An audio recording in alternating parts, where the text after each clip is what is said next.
Kalau polisi melakukan penyidikan ini sepanjang yang mengemuka di media atas dasar tindak pidana pencucian uang, pertanyaan pertama adalah tindak pidana pokoknya apa? Itu yang diselidik, ya, di luar tindak pidana pencucian uang sebagai derivasi dari tindak pidana yang lain. Yang kedua, secara terbuka juga ada pertanyaan dari masyarakat, kenapa kok yang kemudian disidik adalah hanya dana publik yang terkait dengan Yayasan Keadilan untuk Semua? Mengapa dana publik yang dikumpulkan, sebut saja oleh teman Ahok, apakah itu disidik atau diselidik atau tidak?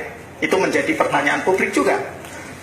Yang lain, kita juga saat ini kalau kita baca di beberapa media, misalnya ada pengumpulan dana dalam bentuk tidak dikembalikannya uang pembelian atau belanja di Alfamart, ya.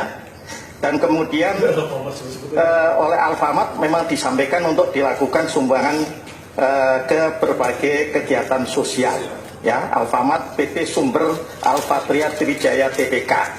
Nah, ini kan kemudian menimbulkan dispute, menimbulkan perselisihan karena ada seorang konsumen yang merasa menyumbang, meminta penjelasan kepada Alfamart kemana saja uang-uang itu dipergunakan, ya.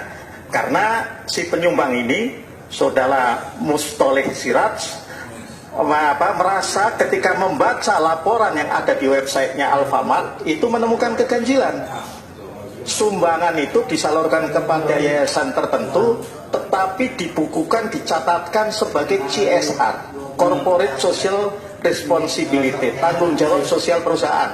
Padahal itu bukan dana perusahaan, itu dana pengumpulan dari masyarakat, konsumen Alfamart, yang kemudian karena tidak mengembalikan di bawah Rp500, kemudian terkumpul sampai puluhan miliar. Nah, ini menjadi pertanyaan ketika ada isu seperti ini, apakah kemudian Polri